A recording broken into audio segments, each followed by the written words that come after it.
Hi, it's John Hope Bryant here, founder, chairman, CEO of Operation Hope. And I'm here proud to be here with the 77th Secretary of the United States Treasury, Mr. Stephen Mnuchin. Honored to be with you. Thanks for your time. Thank you. It's great to be here with you as well. It's unique to be with a public servant who has both a very vibrant right and left brain.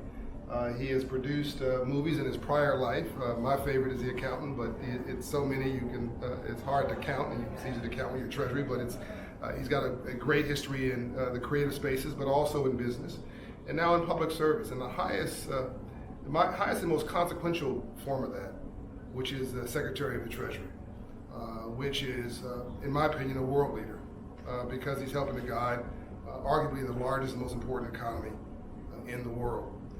It's for this reason that I thought it was particularly noteworthy that last year, when we got together for Black History Month, you could have just gone through the motions at our luncheon.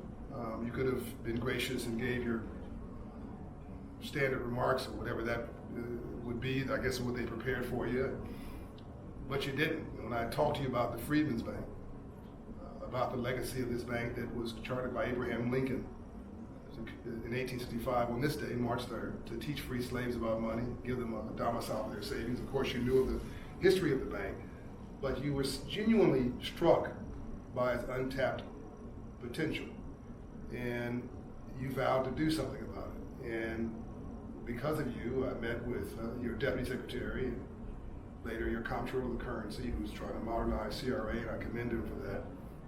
You encouraged me to talk to your then treasurer, who was passionate about financial literacy.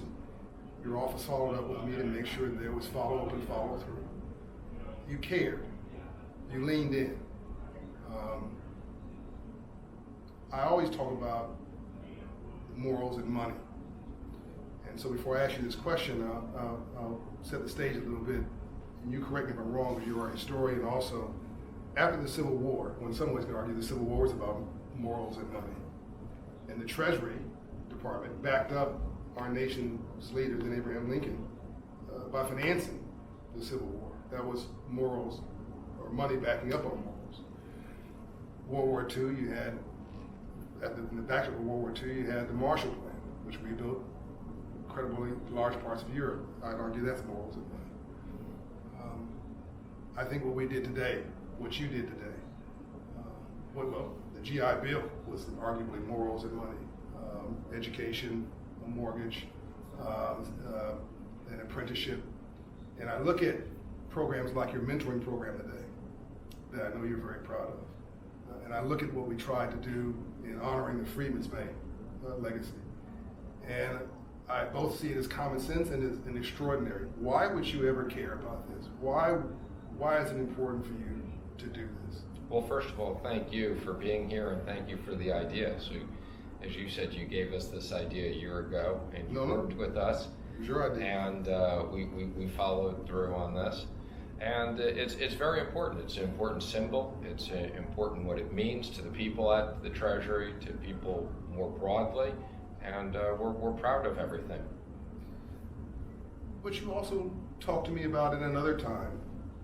You leaned over to me, you stopped me, and you talked to me, you said, John, come talk to me about affordable housing. Now, see, I'm not gonna let you get away with this, acting like this is just your job. You actually really care about these issues. I do really care about these issues, and affordable housing in particular. I've been around the housing finance business for 30 years. There's a real problem in this country with affordable housing. We need more of it. Part of the reason why we're trying to restructure Fannie Mae and Freddie Mac is because they are critical players in the affordable housing.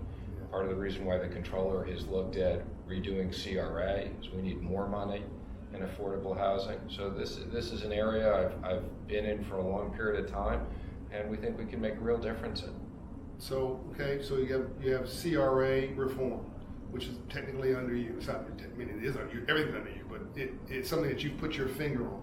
You've got affordable housing, which is, of course, where all wealth creation arguably came from in the agrarian age. You put your finger on that. This morning you talked about qualified opportunity zones. Why is that a passion of yours? Very important part of the tax bill. So first time we changed the entire tax bill in 30 years. Opportunity zones is a great way of getting capital into areas and communities that need it. And I think it's a terrific incentive from the government standpoint. It's a way of injecting private capital, and we want to see this work. So we're very focused now on the reporting aspects of it, so we can look back and we can really make sure this program is working. And Mr. Secretary, this targets the most disadvantaged. Targets, you correct me if I'm wrong, low wealth communities, both urban and rural. Every single state had to designate opportunity zones. So yes, this is something, it's an opportunity in every single one of our states.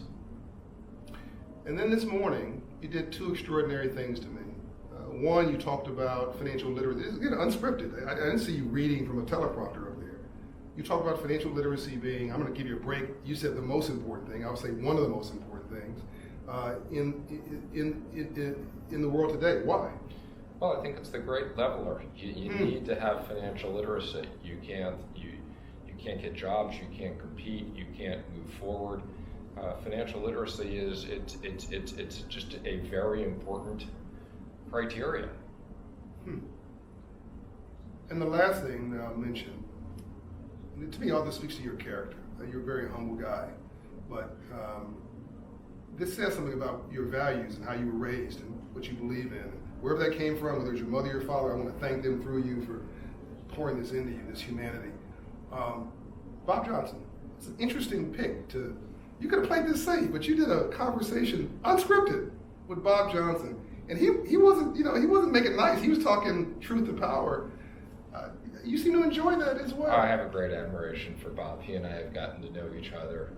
Very impressed with what he's accomplished, what he's done, how he's used his time, his money, his energy, and couldn't have thought a better person to be on stage with. And this is at the Freedman's Bank Forum, a great way to end it. The founder of BET, with arguably at least one of the largest companies that ever come out of a black entrepreneur's mind.